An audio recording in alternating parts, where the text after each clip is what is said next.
Hi, everyone, and welcome to the second episode of the Joey podcast, the mountain bike podcast, where one guy... Oh, damn it, I fucked up already. Start again. I remember my first time doing a podcast. You'll do fine. It was last week. Yeah, that was right. the first episode. Yep. Same thing happened then. Oh, wait, it was worse last week. Wait, that can be the intro. Perfect. Okay, great. Hi, everyone, and welcome to the Joey podcast, the mountain bike podcast with one guy who has gone above and beyond with the production for this podcast, one guy who has done far too much mountain biking this week, and one guy whose bike was so noisy he couldn't even finish a bike ride, which sounds absolutely ridiculous. It's true. It happened. Just saying. Oh, wow. Jeez. Okay. We are three mountain bike YouTubers. That's how we know each other. And as such, decided we should start our own podcast. So this is the second episode, and hopefully it'll be a little bit different to the other podcasts out there. So on the show today, we have Sheyn. Let's just get that vocal check. Hey, this is Sheyn, the crashing dad. Wow. Certainly a voice for radio. And Josh, the daily MTB rider. Hi, this is Josh, the daily MTB writer. I'm so glad you're finally talking in your normal voice. Someone's got to figure it out. It's been taking so long. Oh, God. Now and the world knows. Sorry. And I am Paul from Paul the Punter. But we're not going to talk about anything to do with YouTube. We're going to talk about utter rubbish to do with mountain biking, or to translate for my North American friends here, trash. Garbage? Which is it? I always forget. Garbage. I don't know. Garbage. Which one goes in the bin? Oh, now you're talking my language. Finally, we're talking English. Okay, so on today's agenda, let's talk about what we were riding last week. Sheyn, hit me up. Oh, well, so This is a group podcast. This is a team effort. I'm still tending to a broken rib, but I did make my three rides this week. Your three wides? My three wides this week. Better than three wives. That would be even worse. Better than three wives. Well, I don't know. From around Utah. that area. You are from Utah, yeah. Oh my goodness. The truth comes out. So I had this guy message me on Instagram. He's a subscriber and said, "Hey, I'm going to be in your area. Come ride." And I'm usually pretty trusting. I kind of tell him up front, like, "Hey, don't be a weirdo. I'm not going to show up with the camera just to film you. I don't know you." Wait. Question. Do you really say, "Don't be a weirdo"? Yes. I've had one bad experience, so from then on, I tell people not to be a weirdo. Is that the guy that demanded to be a personal filmer? Is that it? No, he wanted to be like in the spotlight and have a bike check, and he was shredding like crazy, and I wasn't having that great of a day, and I caught up to him. He was like, this would all be way easier if you just went faster. Wow. Talking about me in front of my face is just really not cool. It's like, I was going to say, this is so relatable for all the different reasons. But, man. But no, this guy was really cool. He builds his own steel bikes right out of Golden, Colorado, and yeah, it's pretty sick. So I got to ride with him a little bit. It was only a 10-mile ride, and then I did some race recon for the Grand Enduro that I have coming up this weekend. I did see that. Josh, did you see that video? He posted to his private channel. He does my super secret garbage channel. We're not supposed to talk about YouTube, but now that I know there's a private channel about Sheyn, let me find it. There's some iffy stuff on there. No, I mean, you look like you're channel. I don't really care too much. The funny thing is I was just kind of taking it easy. It was like, I'm not gonna go hard. I ended up beating my personal record by like 4 seconds on my favorite section. So I'm pretty stoked about that. When you're just like not pushing it, you're just loose and. Oh yeah. That happened in a race I did a couple of weeks ago. Like it was during a bit where I was like, I'm just going to chill and relax. And that was my fastest. That was crazy. Like my fastest Strava bit. Yeah. But then you try and you're slow. Yep. That's racing 101. When you want to do well, you do terrible. When you don't care, you do great. Yeah. Oh man. Yeah. And then today I put in 15 miles and 2,200 feet of elevation gain out in Durango, Colorado. What's that in meters? Oh, Wish you guys would just. I have to know. I don't know. Like 650 meters. 670 meters, Josh. Oh my gosh. On the dot. Come on, guys. Someone has to know math around here. I mean, it's a big ride for me. It was fun. After work, spend 2 hours on trails I've never been on. I am totally out of my element when it comes to being in trees, like trees and trails that are smooth. These trails were smooth. I have no idea what to do. So hang on, they were smooth and in trees. Yeah, that's and twisty. Thrown you off. Yeah. Well, when you can't see through the next corner, like I have no idea what to do. Shane, just to let you know for the future with your riding buddies, to say your excuse is, sorry, I'm not very good at smooth and wide trails that go through trees. It doesn't work very well. Well, funny enough, I use the exact opposite, the antithesis of that sentence with Sheyn.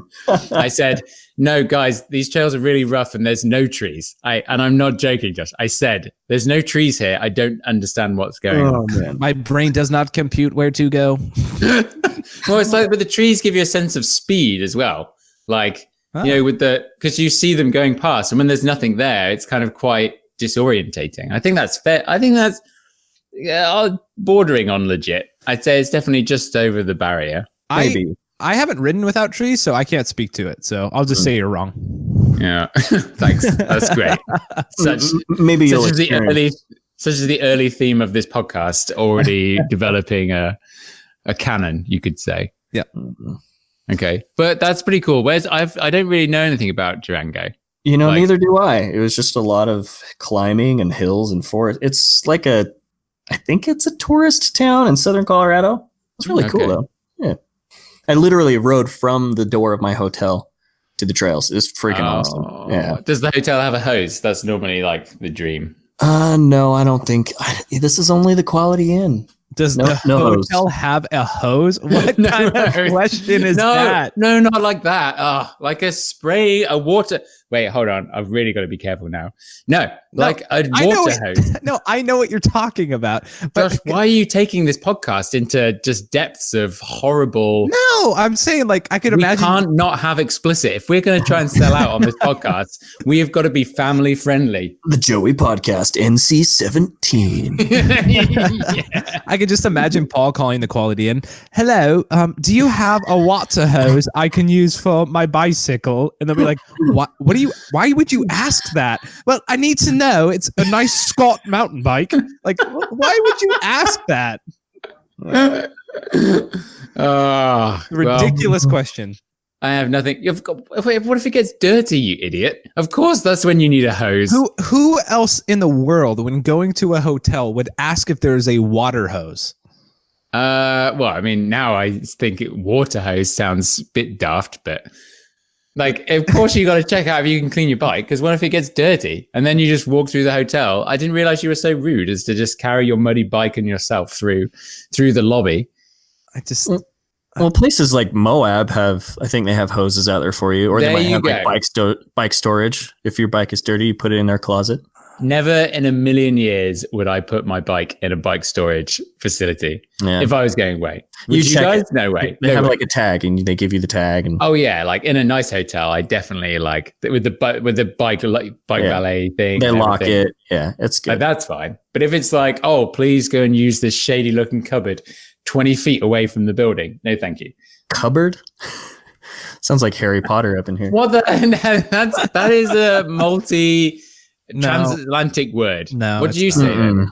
I don't know. Closet. Shed? Yeah. Closet. That doesn't make sense. That's something from an R. Kelly musical. That's okay, Paul, you're the one who said we can't talk about dark things. You can't bring up R. Kelly if we're going to sell out. Oh, man. Well, hopefully won't get picked up by some sort of algorithm. He's just like, whoa, can't be talking about that. Restricted audience, please. All right, so Sheyn is in a hotel without a hose, which is awful, but got to ride in Durango, which is good. Yeah, that's awesome. If I didn't travel for work, I don't think I would have ridden this week, so I'm good. Where did you ride? Yeah, I got 3 rides in as well. Yes, I coach for the high school team, so that's usually 2 rides a week. Do they call you coach? No, no one calls me coach. Until now they do, coach. Usually my nicknames include that YouTuber, because literally every time we ride, oh, hey, are you that YouTuber? And people are like, it's the YouTuber. And just Josh. But no, I rode with them just on my local trails on Galbraith. But then I was visited by some very interesting hippies. I don't know if you guys have heard about these type of people. They roam the country. They talk about freedom and, everything given to them freely. Anyway, it was Mo and Hannah awesome. And so they came those freeloaders. Yeah. And so Mo, texts me and he's like, hey, do you want to go shuttle? I'm like, yeah, absolutely. We'll go shuttle in the Chuckanuts. That's like the second biggest destination in Bellingham. And I was like, cool, I'll plan 2 hours. We'll probably do 2 laps. No, we only got 1 lap in. The hippies take their time, but You should clear up who they are for those that don't know. They are also more YouTube people, and that's how we know them. Anyway, please do continue, Coach. Yeah. Again, no one calls me that. But yes, there are also 2 YouTubers. We had an awesome time. We shuttled in my Honda Fit. My exhaust got You all did over. what? We shuttled in my Honda Fit, which is great. So my bike was on the inside. Mo and Hannah's is on the back. My exhaust was like blowing on Hannah's cassette, and then it got on Mo's brakes and contaminated his rear brake, which totally set us up perfectly for the ride. I still feel bad about that. And anyway, it turned out fine. Like Mo got his brakes to work somewhat decently. We switched bikes. They were terrible. And Hannah sent it on a drop. That was super impressive. And Mo was like, I don't know about this, Hannah. And she's like, come on, Mo. And just went for it. I'm like, yeah. That's awesome. Wait, did Hannah do it before Mo? Mo didn't do it. Oh, yes. Yeah. I think it was because of his brakes. Like, to be fair, his bike was jacked up. Like, but anyway, I had a great time with the hippies. So we rode there on Saturday. Super good buds. And yeah, then I went on one. Where were you riding? Just did you say Galbraith? No, on Chuckanut. Oh, where there's the plane. There's the plane crash is still there, right? I don't know. It was the last time shows how long it's been since I was there. But a plane had just crashed on the hill, and you as you're riding up, you ride past the plane crash. It's pretty crazy. Yeah, I don't think it's there anymore. Maybe it is, and I'm just oblivious. That would not be. No, it was like you could see it on the road. I think it was like you had to climb over it, basically. Oh wow, yeah, no, it is not there. Yeah, anymore. that was nuts. Okay, anyway. Yeah. Well, what I want to know is, did they freeload anything off of you? Oh, they without a doubt. They tried to steal my shoes, my brake pads. They tried to steal. No. The best part was I realized that my rear tire was a little low, and I was like, "Oh man, do you have a pump?" And Mo's like, "We have CO2." He's like, "Finally, we're not the people freeloading off other people." And we just laughed. It was such a good time. Did you hear the CO2 story? No, that's actually good. So they did a shout out for Genuine Innovations, and then they were like, "Oh yeah, we'll send you some stuff," and they sent them like a whole tub of CO2 things. Oh, that's awesome. The ones you find in a shop, like that much. Like that's why they have so much. They're literally like, please take some of our CO2. The only thing, do you have anything in abundance, guys? No, just CO2 inflators, but please don't ask why. Well, hey, it was just, the perfect situation. And yeah, anyway, it was a super good ride. Wish we could have done more shuttles, but it was a good time, man. 1 shuttle was enough. That's cool. Well, they actually carried on up to me. And we went and did a lap on Sunday, which was my lowest energy lap ever, because on Saturday I did a race called the NIMBY 50. Not only does it have the best name, but it's probably the hardest bike course I've ever ridden, I'd say. So is this an enduro race, like a real race? No. What do you mean a real race? I mean, I'm just saying. This was a man's race, Josh, for men. There was a whopping 500 meters of elevation, a man's race. No, it's in Pemberton, which is a pretty gnarly place, Sheyn. Oh, wait, Josh, you might not have ridden there either. I have not ridden there, but I've heard it's pretty sweet. We should go. It's great. Sheyn, you should come as well, but you're obviously a little bit further away. Yeah. But it's 1,400 meters of climbing. Oh, wow. I think that is 4,200 feet. That's about right. Maybe. And it was 36 kilometers. So it was pretty steep.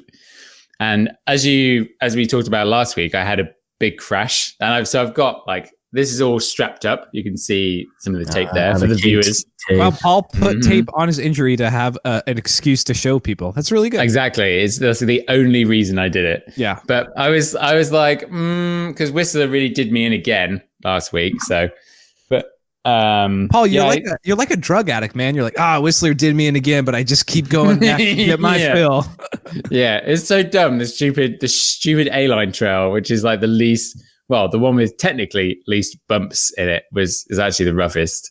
Just threw me off. Anyway, and then I kind of went, well, I've paid for the entry, so I may as well go and do it, and I can't change it. And it's kind of a legendary race. It's the 10th year it's been on, and it's and it's ending now basically. So this was the last ever one, and there's 600 people that line up. Oh wow! And kind of line up, and then mass start, mass race. Like, it was cool. I really liked it because I'm so competitive that I just get sucked in. So anyway, I was like, well, I'll start pedaling off and I'll see how I feel. And then I started, and then obviously I just went, no, let's go, and tried to beast myself as much as I can, because the profile was kind of, you do one, like you go maybe 200 meters up, then back down, and then you go on the monster, which is like 900 meters of like just single track climbing all the way up with some fire roads. But I was like, I'm just going to get out in front, like burn myself at the beginning, and then just roll down the descent and kind of recover. Like, that's going to be the plan. And I did exactly that. And I started off and I was doing really well. Like, I was pleased and happy. And then as I was going down, there's one punchy climb on the descent, and I went to pedal, and there was no chain because my chain had fallen off because I didn't put a chain guide on. Oh, yeah. But imagine this. The worst thing was that I was in a train of about 50 people, and I was the broken link all of a sudden. Well, pun not intended.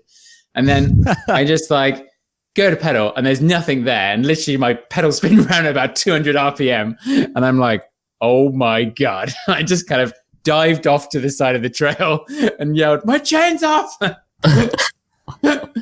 And I've never had such difficulty in putting a chain back on in my life. I don't know what was going on. Like, utterly and completely. If somebody hasn't raced, you'll never understand that in the middle of race pressure, your brain goes out the door, all common sense is gone. Maybe that's what you felt. Yeah. But like I could not have been focusing anymore. And like I would put two of the links on, and then the chain just wouldn't be on. And I was like stood there like, what is happening? Like I can't put a chain on. And I was just like, and I put it on again. And then I'd go, right, done. And then it would just be off. And I couldn't understand what was happening. Anyway, eventually I got it on. And then I must have hallucinated, because I looked back and then I thought I saw someone I knew racing, and I actually said, Alex, I'm going to jump in front of you. And then I jumped in front and then rode off, and that person wasn't even racing. He was like supporting a friend there. I had like clearly seen it was him, like, and I don't understand. So this, I need to ask him. I was like, I know you weren't actually racing, but I mean, were you? Like, I saw you. Anyway, so I then kind of went off, and then I came down the descent, and then I was like, right, I'll go and catch up as many places as I can. And so I burnt it out along this fire road and passed a bunch of people, and then came into this single track climb, and it was standstill, right? Absolutely. Like I actually got off and I ran past a few people. Everyone was just queuing, and I was like, I'm pretty sure this is a race. So you got off, queuing in a cross-country race. And I was like, I just ran around some people. And I was like, I don't really know what the etiquette is, but I'm pretty sure this is a race. But I don't care. Yeah. And then my chain fell off like 3 more times. And then... you really think it was just a chain guide problem? Well, I had gone from I don't want to throw the person under the bus, but someone gave me some advice that going from a 34 chain ring, and then we put on a 30, and I was like, oh, we should take some links out. And he's like, no, that looks fine. And I was like, oh yeah. And we only took out 1 link, and I was like, that probably didn't help. But yeah, the chain guide was the biggest thing. If only you had maybe like a sponsor that had something like that. Like a chain guide. Ironically, it was one of the people that is a sponsor of me, helping me with the chain. Oh no! There's just to make it even funnier. No longer a sponsor. No, and there might have been some cursing at him in the moment where I was like, "Fucking," but no, I've actually just put a chain guide on now, so I've got another local race tomorrow. But it was so crazy. I fully gave up because I was like, because of injuries, blah blah blah. I was like, it's not worth like trying to end myself now that it's not gone perfect. So a lot of excuses. What did you place? Oh, I didn't even. It's pointless. I was like 70% of the way down, but 100 people also didn't finish. That's also worth noting. Oh wow! Yeah. So what place did you get, Paul? Well, it was like 300 and something. Oh, I don't know. Like honestly, I really did not like. I just gave up, and I was just riding around. Like I was like, this is pointless. But the downhill was so gnarly on that little 120 mil cross country bike. Yeah. Like it was wet, it was slick rock, and there was again like trains of people riding down. So like if one person goes wrong, everyone is down. So like it's just going to be a mayhem. So this is a dumb question, but I think it'll be good for me because you guys have both raced cross country, right? Shane, you have, right? Yeah. We talked about it last week. I want. God damn it, Josh! Someone's got to be paying attention. It keeps the podcast relevant for people who are jumping in. Episode 2. Anyway. Oh, well played. Gotcha that time. All right. So in a cross country race, it with like 300, 400, 500. You said 600. Is there always somebody around you? Like no matter where you're at? But towards the end, there was like sparingly people. Okay, but at the beginning, oh yeah, like it's mayhem. It's sick. Mm-hmm. The crappy thing is like if you can make that technical climb, but the 4 people in front of you can't, you're stuck standing. Oh man, so can you be that guy who is slow but starts at the front of the pack, or do they make it so you can't? Well, they ask you to self-seed. Yeah, I'm sure that's what happened in your race, Sheyn. Exactly. Well. Yeah. But like, it's kind of, I don't know, it's kind of tricky because as Sheyn says, like if you just make one slip up, then it's like boom, boom, boom, boom, boom, boom, domino effect. And sometimes you just can't help it. Like, but then if you have like a technical flat tire chain come off, you end up riding by yourself for quite a while. Yeah. Especially when it's right at the beginning and you're just like sprinting still. All right, guys. I'm going to sign up for a cross country race. I've always wanted to do one. It'll help me train. Do you know what you should do? You should come up and do one of the Squamish local races. Just like a local like $2. Yeah. So, well, they're called Cincos now because they've raised the prices. Okay. Because things cost more because it's 2019. True. But if like tomorrow, it's like 2 timed things. They time you on a climb going up, and then they time you on a descent coming down. Okay.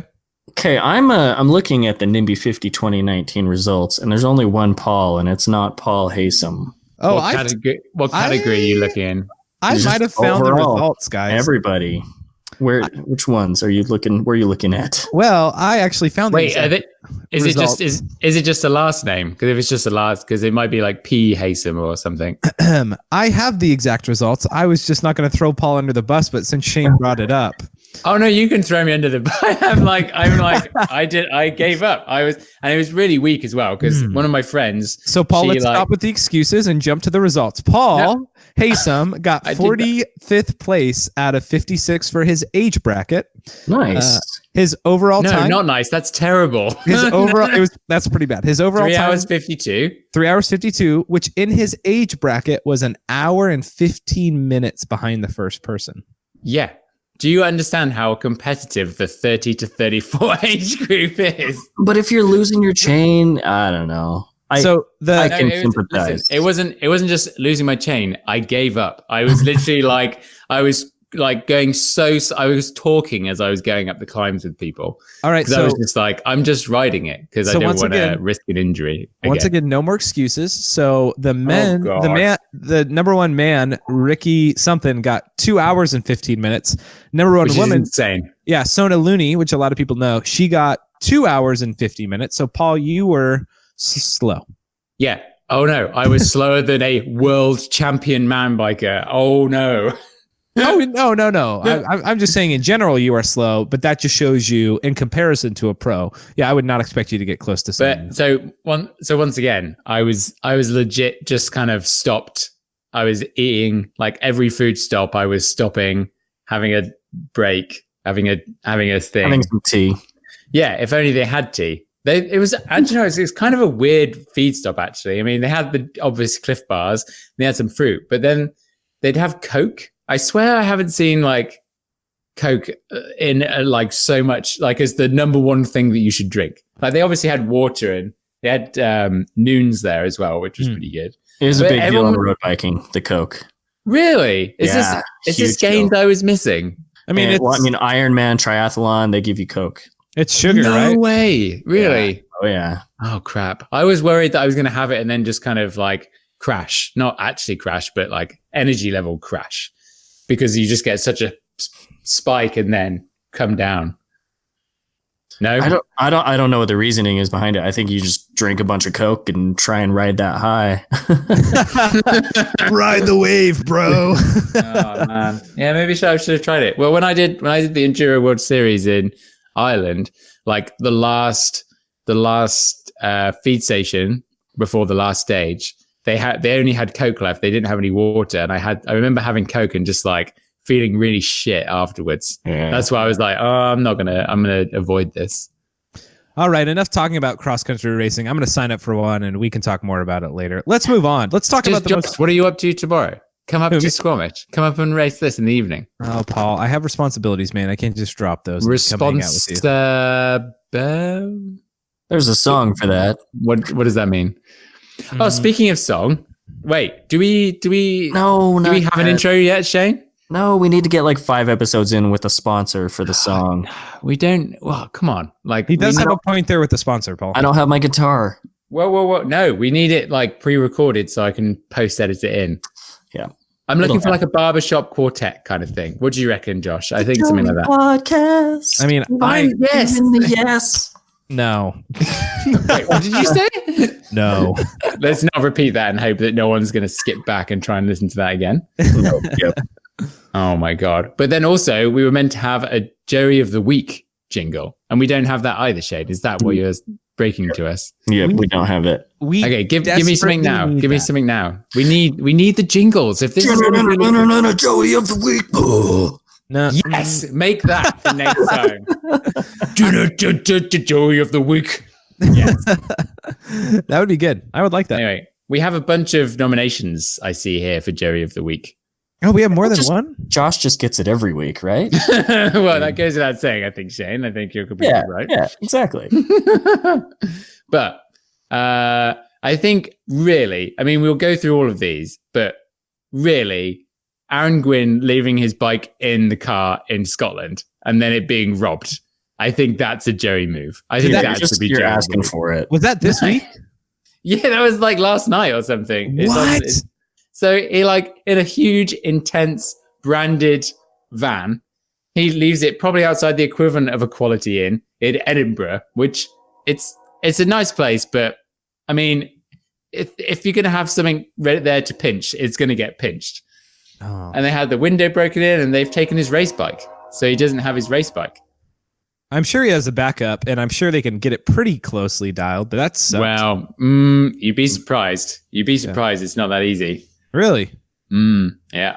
I would think the number one downhill racer in the world would have a exact replica that would be 95% close to what he normally rides. You'd probably be surprised.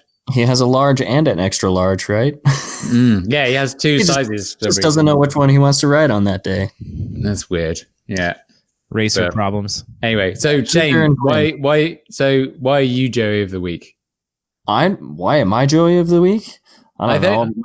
I keep screwing up my brakes. I keep doing a top bleed with Shimano brakes, and I forget to put in that bleeder block, and it just ends up pushing out the piston. I don't know. Do you guys know that maintenance stuff? What? You don't need to put a bleeder block for a top bleed. Yeah, you do. No, you don't. Well, then when you go to put new pads in, those pads are squeezing your brakes. Oh, well, if you're putting new pads in, you do, but not just do a top-off bleed. And the thing is, I find myself all the time, I'm doing my own stuff because I watch YouTube videos by some daily MTB rider that gives me tips. And then I end up having to take my bike in pieces to the bike shop. Please help me. For the record, I have never done a bike maintenance video because I would get trolled super hard. No, never. I would get trolled. Not a single one. No, I'm terrible. You haven't even done a how to tubeless video. No. Oh wow. Okay. I did tubeless tire testing, but I don't talk about how to get them tubeless. I think we're still waiting for that like car tire explosion tubeless experiment with mountain biking. Do you know what I'm talking about? It doesn't work. No, I've tried. What's that? So it doesn't work. What's the experiment? So in car tires, in order to seat a car tire on the bead, you can fill it with like I guess not lighter fluid, like some sort of aerosol. And then that one, yeah. And so my idea was to basically fill a bike tire with aerosol, light it on fire in order to seat the tire, and then pump it up with air like you would do in a car. Oh wow! But it's just too tight of a fit. It doesn't work. I tried it a couple different times. I should try it again with my plus size tires. Yes, I want to see this. Definitely try it. Well, I know that video would do well, so I've worked hard on it. But anyway, I know that video would do well. That's why I'm making it. I think that's all that me and Paul say to each other. We know this will do well. Let's make it. Yeah. All right. Wow. I don't wait. I mean, my Joey thing is the chain, but yours, I think, Josh, I don't really understand. Your bike was too loud, so you had to go home. No, what happened was we're talking about bike maintenance and just bonehead mistakes, right? So Paul says it's his chain guide, but really his chain was probably too long. If I had a chain guide, it wouldn't. I'll prove it. But anyway, no, listen. Anyway, you cross-country bikes don't have chain guides, so that is a terrible excuse. This is down country. Jesus. Right. Paul, so listen, come on. I wash my bike after a muddy ride as I need to keep my bike looking pristine because I'm a sponsor's dream. And I sprayed the heck out of it with water, got it with soap, put it in my garage, and then did not instantly lube the chain, left it for like 4 days. The chain got rusted, got out to the trail, started pedaling. I'm like, oh, I didn't lube my chain. This sounds bad. And then like 10 minutes in, it's like, I mean, it sounds like metal on metal. And every person I go by is like, that doesn't sound right. I'm like, yeah, I know. It's a new bike. And they're like, what? And then $5,000. And then I'm the guy, I'm so extroverted that I'm like, you know what? I'm just going to ask every person I see if they have chain lube, knowing no one is going to have chain lube. I kid you not. I asked 30 people, 15 of which are like, aren't you Josh from Daily Mountain Bike Rider? Like, shouldn't you know better? I know, guys. So you do have chain lube? Yeah, I have it down at the car. Awesome. Thank you. Cool. Next person.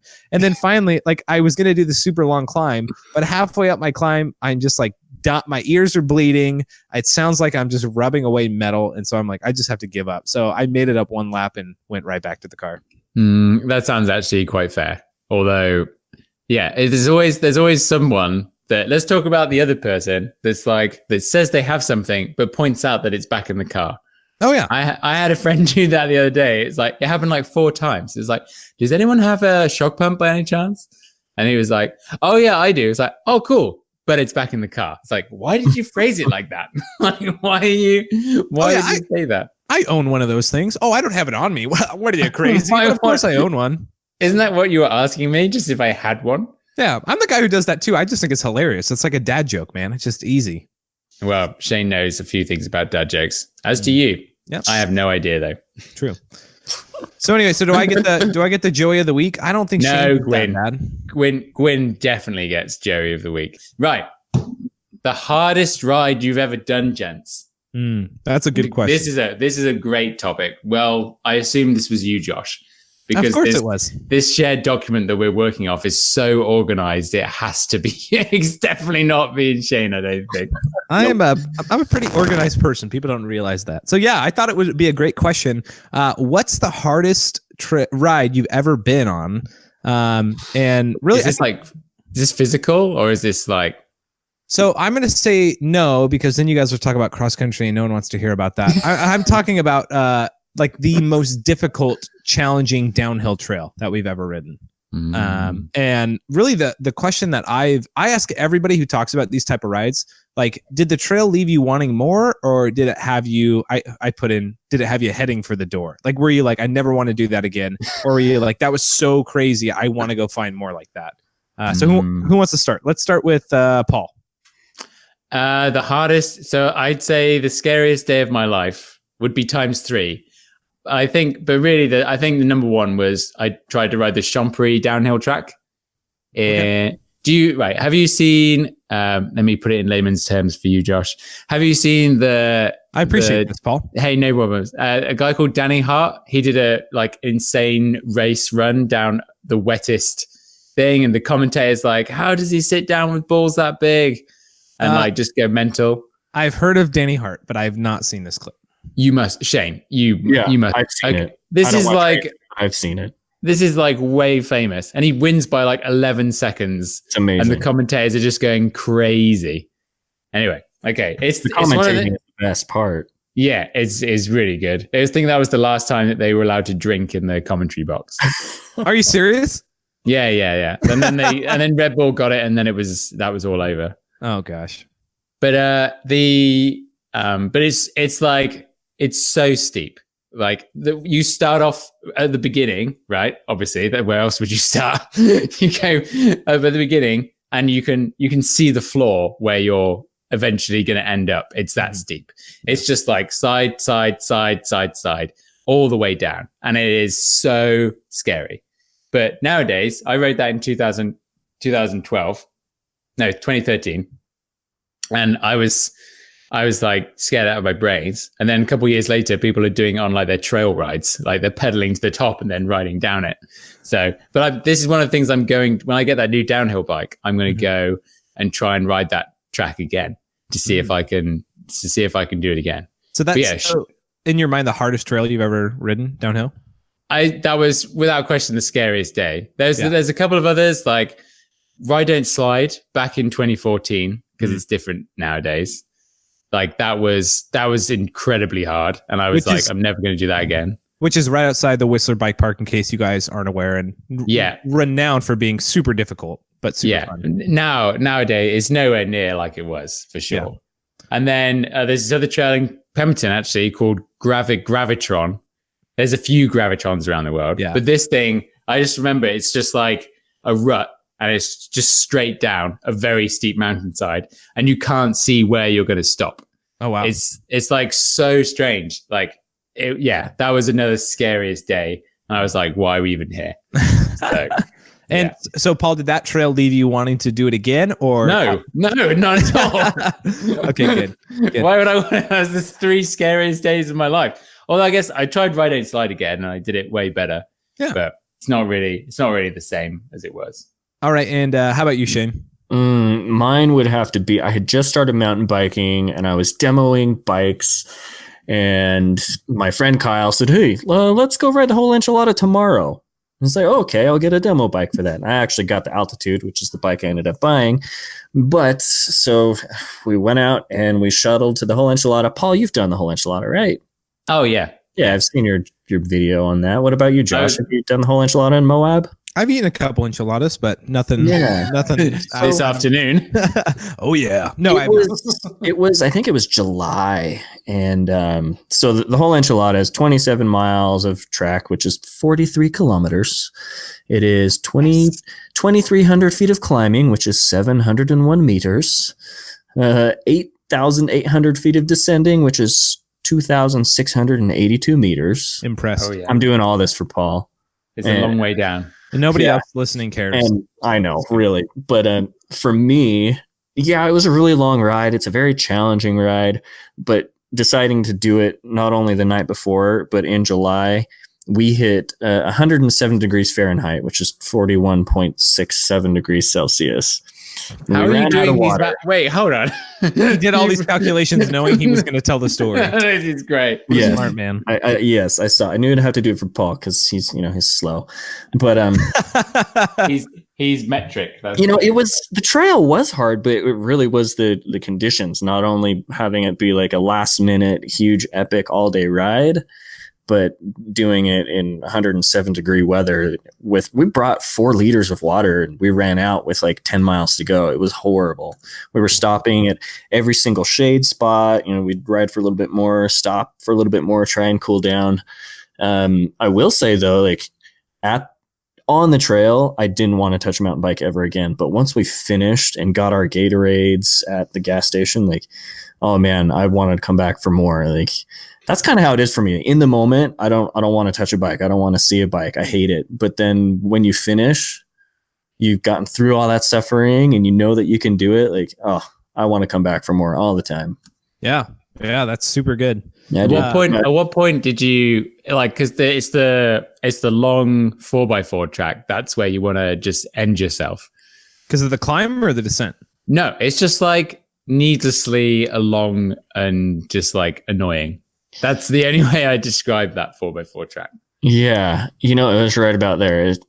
It's just so much work too. Yeah, you're descending, but you're climbing your whole way down that trail pretty much. Would you agree, Paul? Well, the Burrow Pass is like great. Yeah. That's a real bike trail. And then Hazard County is it's a normal bike trail. Then Hazard County is kind of fun.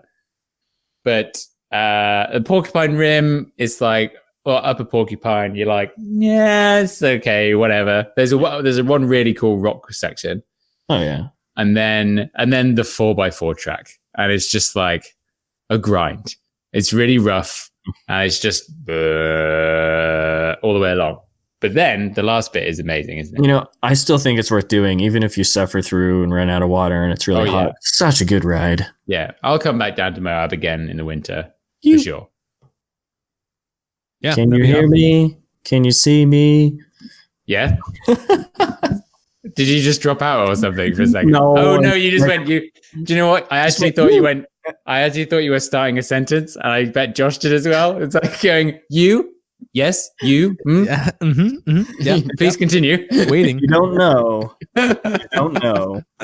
You. All right. Okay. What about you, Joshua? Yeah.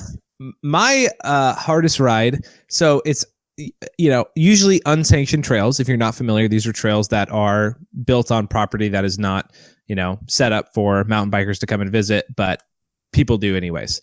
So anyway, the first time I thought I was on the hardest trail, it was super difficult, steep tech, double black. And I remember halfway through, kind of like what Sheyn was saying, I thought to myself, I am uncomfortable. This is too steep. This is too gnarly. I'm not good enough for this. And then I got down at the very end without falling, except I dabbed like 20 times. And I was like, that was the most fun I have ever had. I want to do that again.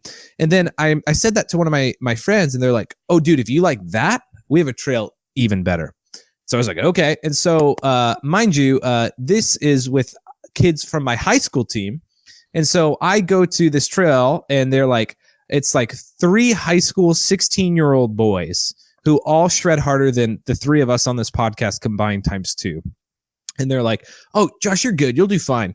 And so we show up in the very first squirrel catcher. I've posted this video. I don't know if Paul and Sheyn have watched it. Of course I've watched it. I've only posted it for my friends because it's unsanctioned. But the initial squirrel catcher is like 10 out of 10 insane. Like, I've seen so many good people who get super sketched out. And I dropped into it, and halfway down, I was like, this is it. Like, this is the end. This is how I die. I'm going to snap my neck. And so I got through that first section, and at the bottom of it, I'm like, well, I don't want to seem like an idiot. So I'm like, yeah, great, cool. And in my head, I'm like, all I want to do is climb back up and go down the fire road. Like, that was terrifying. And then I was in like survival mode the whole rest of the way. And like every route, every bump, I thought was going to be the next like killer feature. I ended up making it down the whole thing, and I didn't fall. And I went, oh my gosh, like, I thought I was going to die. I thought I couldn't do that. That was insane. If I had a choice, I would not have done that. But now that I've done it, I would love to do that again. Like, I have like a sick and twisted mind where like the instant I do something that I'm like, I really robbed the grave there, I'm like, I should do that again. That was fun. So yeah, that was my. Do you have memories that you rode it better than you actually did? No, because I went back and rode it a second time with Jordan Boostmaster, and Jordan was super sketched out about the first. He wasn't sketched out, but he was like took a couple run-ups for the first part, and I felt the exact same emotions the entire time again, thinking, amazing. Oh yeah, I was gonna die in this part, and I felt the exact same way. And at the end of it, I was like, yeah, I'd ride that again. That was fun. So did that make you better at the first trail that you were talking about? Yeah, and so that was why I connected that first trail. Yeah, because after I went and rode that, I took Eric BC POV. I think I made footage about this first trail. It's where I broke my family jewels. I literally busted my nuggets super bad. And I took Eric back there and I was like, this is like a cakewalk. Like, this isn't hard at all. Like, that's like usually how my progression starts. I ride a trail that I'm like, oh, this is over my head. And then you ride another one, go back to the first one. You're like, that's not bad at all. And so, yeah, basically I'm going to keep doing that until I ride down the side of a building and then just like find my limit, you know? Nice. Perfect. Well, and okay, on that note, I have a question real quick. Yeah. What's a squirrel catcher? Oh, good question. You know what? You've even told me what a squirrel catcher is. No, I haven't. Oh, maybe it was RC. What's a squirrel catcher? Take it away. So a squirrel catcher is a small cage that, you know. So basically it's an entry feature to a trail, usually near the beginning. That's pretty gnarly. And the point of it is it's called a squirrel catcher because it's supposed to like show people who should not be on the trail. If you can't ride this part of it, you should not continue on. Like the qualifying. Okay. Yeah. So I think they call it a squirrel catcher. Paul might know the term. It's everywhere.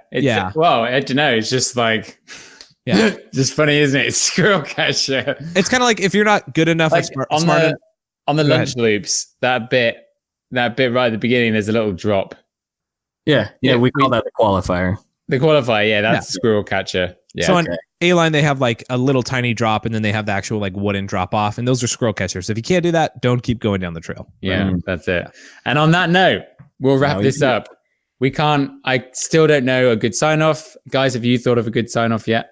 Yep. That's it. Okay, great. Tune in next week for more grade A content.